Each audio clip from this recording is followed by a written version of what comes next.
Hello Thakur साहब। कहो inspector, तुम्हारी कौन सी ड्यूटी तुम्हें हमारी हवेली तक ले आई? ठाकुर साहब, गांव में एक मौत हो गई है। मौत? तो ये मौत उस वक्त हुई थी जब आप गांव वालों को डराकर उनके अंगूठों के निशान ले रहे थे। मरने वाले के अंगूठे पर भी स्याही का निशान था और उसकी मौत के पीछे। मौत नहीं, मर्डर क्या इंस्पेक्टर? कह दे कि मरने वाला मरा नहीं, मारा गया है। मगर उसके लिए तुम यहां क्यों आए हो? ठाकुर साहब, आप चाहें तो कानून की मदद कर सकते हैं। इसके लिए हमें क्या करना होगा? आप अपने आप को कानून के हवाले कर दीजिए। हमारे खिलाफ कोई सबूत? सबूत की जरूरत ही नहीं पड़ेगी ठाकुर साहब, अगर आप अपना गुनाह कबूल कर लें तो। जानते हो किससे बात कर रहे हो? जी हाँ, अच्छी तरह जानता हूं। आप इस इलाके के सबसे बड़े आदमी हैं, मगर याद रखिए कानून आपसे भी बड़ा है। इंस्पेक्टर, तलवार कितनी भी तेज हो लेकिन अपनी मयान को कभी नहीं काटती, क्योंकि उसे उसी में रहना है। हमारे इलाके में रहना है तो हमारे आदमी बनकर रहो, सुखी रहोगे। लोग अपने घरों की हिफाजत के लिए कुत्ते पालते हैं ठाकुर साहब, शेर नहीं। पैरी पहना पाजी। क्या हाल है? महाराज की कृपा है जी। कैसी चल रही है जी तेरी फिल्म? बुरा हाल है पाजी, ऊपर से मेरे हीरो को कुत्ता भी नहीं पूछ रहा। ओ जी गोगी जी, मतलब धरती पे बोझ है तेरा हीरो। है जी? तो धरती का बोझ तो थोड़ा कम होना चाहिए ना, है कि नहीं जी? समझ नहीं आया जी। और मैं तो तेरे हीरो को आज ही टपकाने वाला था जी, फिर मैंने सोचा कि तेरी फिल्म की शूटिंग कंप्लीट नहीं हुई है, इसलिए मैं थोड़ा रुक गया। नहीं नहीं नहीं नहीं नहीं नहीं नहीं नहीं पाजी, अब आपको इंतजार करने की जरूरत नहीं है। थोड़ी बहुत जो पिक्चर बाकी है मैं डुप्लीकेट के साथ पूरी कर लूंगा। मतलब तेरे हीरो को मैंने मार दिया तो तेरी फिल्म पर असर नहीं पड़ेगा क्या? घनघोर असर पड़ेगा पाजी। अभी मेरी पिक्चर है मंगल पांडे, ते इधर हेडलाइन छपी और उधर वो हो जाएगी लगान। पाजी, सिकंदर को ना जल्दी शूटिंग दे विच मेरे सेट के ऊपर ही शहीद कर दो। कुली याद है, बच्चन जी को तो थोड़ी सी चोट लगी थी, अपना तो पूरा का पूरा बंदा ही खत्म हो जाएगा। पाजी, बेड़ा पार हो जाएगा। 1000 प्रिंट के साथ रिलीज करूंगा, ओवरसीज दी ते गली छड्डो। और तेरी स्कीम तो ठीक है, मगर क्या है ना, हमारा लवली जो है ना थोड़ा साई किस्म का है, और तेरे सेट पर लोग होते ना तो थोड़ा मुश्किल हो सकता है जी। तो पाजी आप किसी सुपारी किलर से काम करा लो ना। ओए, सुपारी किलर के पैसे कौन देगा? तेरा बाप। वो तो पाजी मैं पब्लिसिटी के बजट से जुगाड़ कर लूंगा। और तू बड़ा सलाख है, तेरे को तो मेरे नीचे काम करना चाहिए जी। नीचे ही काम करता हूँ पाजी आपके। तू मेरे को फिल्मी स्टोरियां सप्लाई करता है, उसको काम करना बोलता है तू। हाँ पाजी, आज रात दी कोई रिक्वायरमेंट हो तो दसो। नहीं, आज की नहीं, कल भेजना। तू मद्रास की होनी चाहिए, डायनामाइट टाइप। ये कौन है? ये नए जज है मिस्टर कॉल, इन्होंने सारा मटेरियल पढ़कर फैसला लिखा है। Case number 594 of 1998, complainant mister Amarjeet Singh Gill. Yes sir, he is present here sir. चलिए जल्दी चलिए चलिए।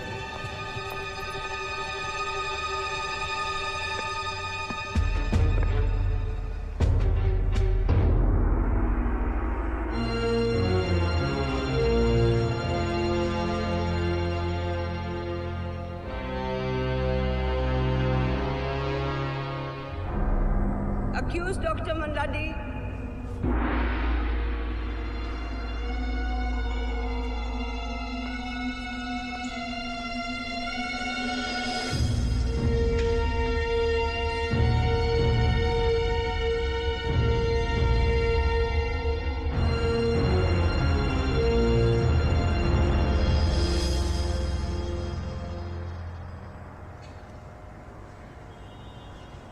इस कोर्ट ने सारे सबूतों और गवाहों की छानबीन की है।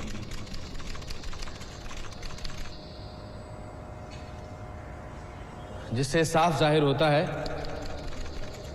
कि डॉक्टर मंदाड़ी की लापरवाही की वजह से ही मिस मंजू अमरजीत सिंह की मौत हुई है।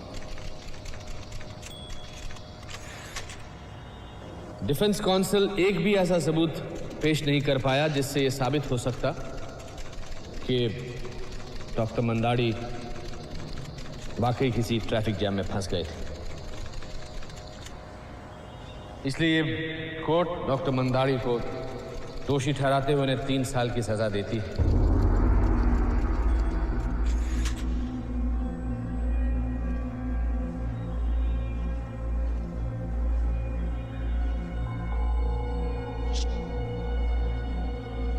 ये फैसला 15 दिन के लिए स्थगित किया जाता है ताकि डॉक्टर मंदाड़ी चाहें तो हाई कोर्ट में अपील कर सकते हैं।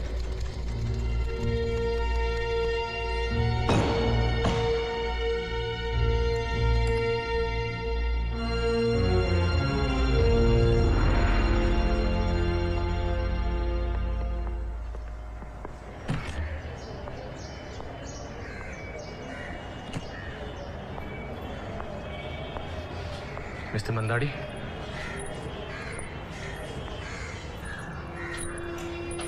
Sorry. No, sir. Thank you very much. You have taught me a lesson.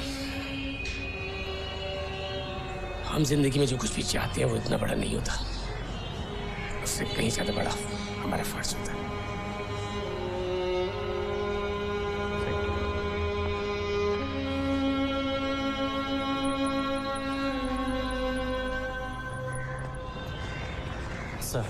I think justice is done to you, Mr. Amarjeet Singh. आज भी तो यही साबित हो गया कि अगर जिम्मेदार आदमी वक्त पर मरीज तक न पहुंचे तो उसकी मौत हो सकती है। आपका मतलब आपकी बेटी? नहीं, मेरी बेटी ठीक है, but I lost my grand child. लड़की थी। My God. I hope There is no hope, Mr. Singh. Her husband is planning to file for a divorce. And this child was our only hope to bring him back. I am so sorry. क्या आप वाकई sorry हैं और आप चाहते हैं कि Yes, of course. अगर मैं कुछ कर सकूं, please tell me. एक जज के नाते नहीं, एक बाप के नाते मैं आपसे रिक्वेस्ट करना चाहता हूं कि आप मिस्टर मंदाड़ी के खिलाफ अपनी कंप्लेंट वापस ले लें। But why? वो इसलिए मिस्टर सिंह कि अच्छाई पर मिस्टर मंडारे का विश्वास रखना बहुत जरूरी है। Good luck.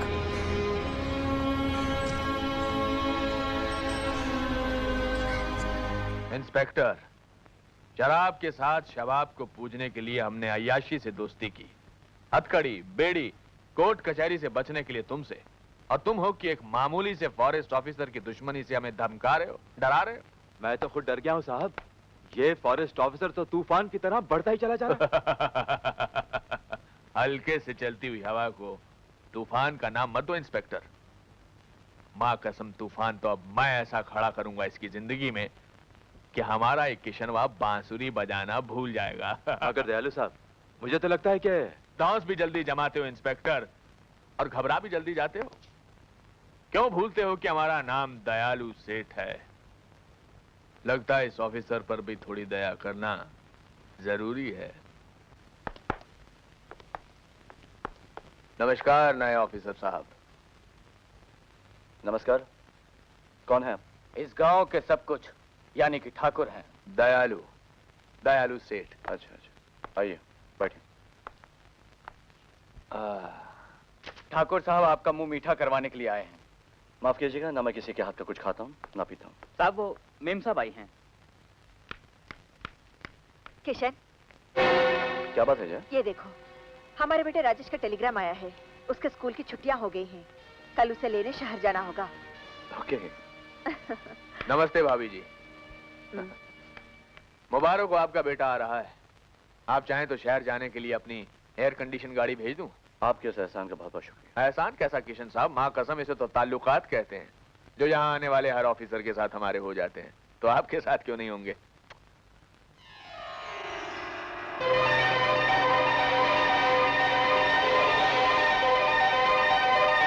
तुम मुझे रिश्वत देने आए? रिश्वत? आप हमें समझने में धोखा खा रहे हैं। लेकिन तुम मुझे समझने में धोखा मत खाना। ऑफिसर, हम तो आपके साथ दोस्ती करने आए। दोस्ती करने का ये कोई तरीका नहीं। भाई हमारा तो यही तरीका है। आपको पसंद नहीं तो कोई बात नहीं, और फिर हम तो हैं ही दयालु। दया का टोकरा लेकर कहीं भी पहुंच जाते हैं। मां कसम, चलता हूं। मिस्टर वोरा, जिस तरह आप कानून के साथ जुड़े हैं, उसी तरह हमारे भाई का नाम हमारे साथ जुड़ा है, और हम अपने नाम, शोहरत और इज्जत पर कोई भी दाग देखना पसंद नहीं करेंगे। और फिर आप तो पिछले कई सालों से हमारे वो वकील रहे हैं जिन्होंने हमें कभी हार या मायूसी देखने नहीं दी। मगर मैं मजबूर हूं सर। हर मजबूरी का इलाज पैसा है, पैसा, रुपया, दौलत। नो सर, डीसीपी खन्ना ने आपके भाई विक्की और शाकाल को नेशनल सिक्योरिटी एक्ट के तहत गिरफ्तार किया है, इसलिए उनकी जमानत हो ही नहीं सकती। अगर कोई तो रास्ता होगा। जी देखिए एडवोकेट वोरा, मेरे भाई का जेल से छूटना इतना ही जरूरी है जितना आपकी सांसें लेना। तो फिर आपको ज्योति ठाकुर से मिलना पड़ेगा। ये कौन है? ये वही है जिसने नॉन अवेलेबल वारंट तैयार करवाए हैं। क्या नाम बताया था? एडवोकेट ज्योति ठाकुर। एडवोकेट ज्योति ठाकुर।